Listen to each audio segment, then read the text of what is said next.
Final flight test. Jersey F11 4K Pro guys. Goodbye. Goodbye. Ayan na. Ito na, let's go. Ayan guys, after 1 year and 3 months. So ito na yung last flight test natin, itong drone natin is JRC F11 4K Pro. So marami na tayong naging flight test. So far naman, maganda naman yung resulta. Nakalagay dito sa apps, full flight distance is 4,921. So 4,921 meters. And then yung flight altitude na yung taas is 393. Ayun, 393. And then yung return to home, yung kapag babalik yung drone natin, so ito yung nakalagay, 328. Yung sagad niya. So bali ilalagay ko lang siya sa 100. Ayan. So 100. Ayan. Para yung pagbalik niya is hindi naman masyadong mataas. Ayan, 104. So hindi na-save natin. Ayan. So ito yung nakaprogram doon sa apps niya, 4,921. Yung pinakangsagad na distance niya.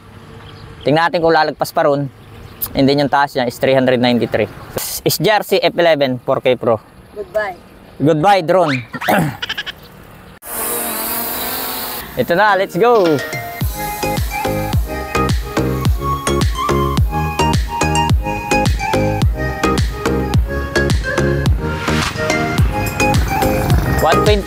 Distance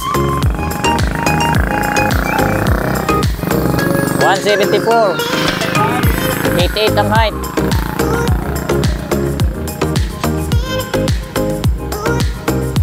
So 100 distance 264.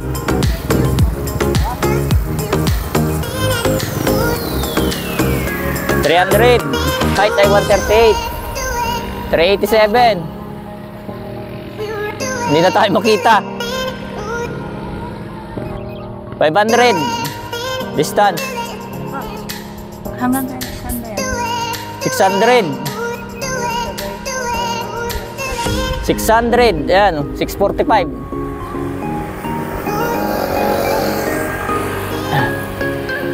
Yung taas is 243. 700, ayan, okay pa. 700. Okay pa sa 700. Sige, layo pa natin. 800. Itutok mo 800. Kita? 800. 852. 879. 900 guys, ayun na, 900 na. Mag-isang kilometro na. O yun, 1,000 meters na siya. So, screenshot ko muna. Ayun, nag-screenshot. O yan, 1,018. So, ilalayo pa ba natin? Layo na guys, hindi namin makita. So, yung taas is, itaas natin siguro. Ayun, nagana pa. So, isagad muna natin taas niya. Ayan. So, 290, 299, 300. Masyado malakas yung hangin eh. Kakatakot itaas. So, i-ano lang natin sa 500 siguro. Hindi pa nakukuha yung sagad na taas niya eh. Hindi pa siya nagwa-warning. Ayun, 385. Ayun, sumagad na. Limit, high limit. 393, oh, may lumagay na. Meron nang mamana doon sa remote natin. Stop na daw, tama na ang taas. So, tama na yung taas niya sa 394. So, screenshot ulit natin.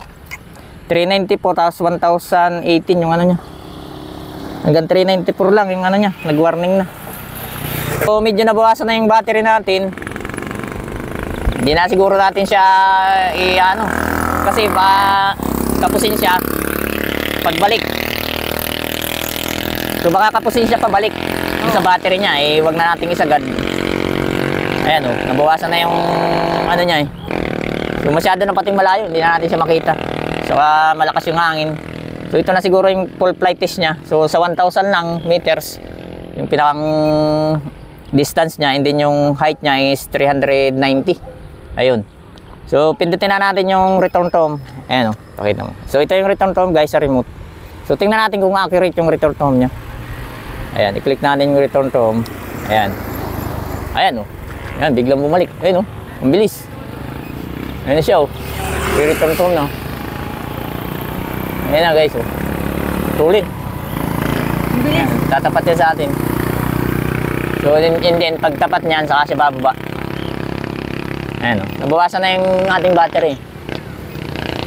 Ayan, tatapat muna siya. So, saka siya bababa. Ayan, oh. So, ganun ang return to home ng mga drone.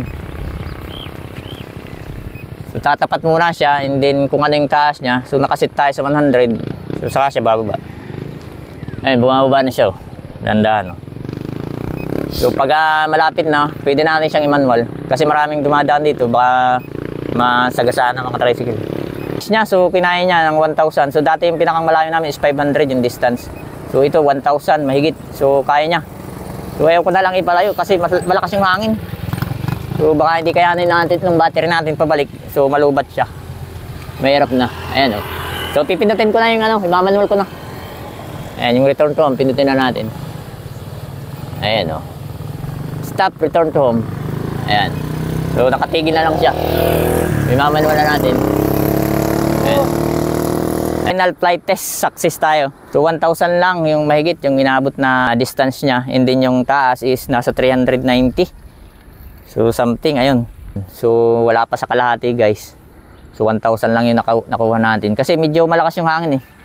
Hindi ko na talaga siya sinagad. Baka kasi hindi siya makabalik ng yung battery niya is okay pa doon sa capacity ng drone niya.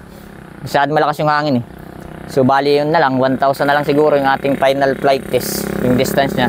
Itong drone natin na SGRC F11 4K Pro. Siguro yung mga 1,000 distance naman, yung distance niya na 1,000, sobrang layo na nun.